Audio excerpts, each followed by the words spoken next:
গেল কয়েকদিনে ভারতীয় সীমান্তরক্ষী বাহিনী বিএসএফ এর সীমান্ত দিয়ে সাধারণ মানুষকে বাংলাদেশে পুশিনের চেষ্টা ব্যর্থ করেছে border guard Bangladesh BGB.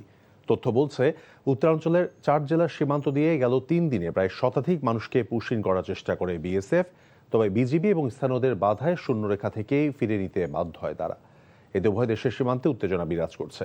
Imrul কায়েসের ডেস্ক রিপোর্ট। সাবধান, হুঁশিয়ার, অবৈধ অনুপ্রবেশ কোনো প্রকার গ্রহণযোগ্য নয়। অবৈধ অনুপ্রবেশকারী কঠোর হস্তে দমন করা হবে।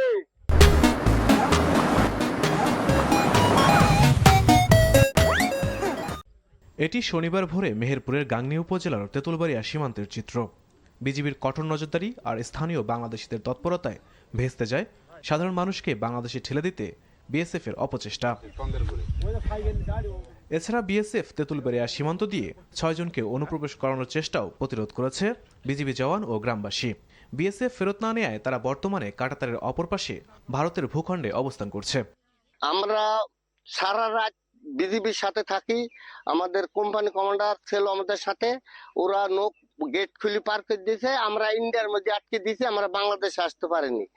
গত 3 দিনে দিনাজপুর, লালমনিরহাট, নওগাঁ, পঞ্চগড় ও চাঁপাইনবাবগঞ্জের বিভিন্ন সীমান্ত দিয়ে নারী, পুরুষ ও শিশুসহ অন্তত 105 জনকে বাংলাদেশে পুশিনের ব্যর্থ চেষ্টা করে বিএসএফ। বারবার সীমান্তে সাধারণ মানুষকে পুশিনের চেষ্টা প্রতিহত করতে কঠোর অবস্থায় রয়েছে বিজিবি।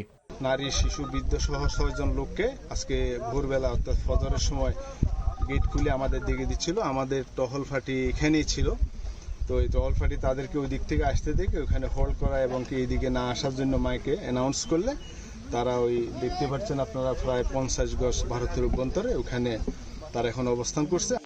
প্রতিবেশী দেশ থেকে সাধারণ মানুষকে ঠেলে দেওয়ার প্রবণতায় বেশ কয়েকবার দিল্লিতে চিঠি পাঠিয়েছে Dhaka. Imrul Kayes, NTV news desk.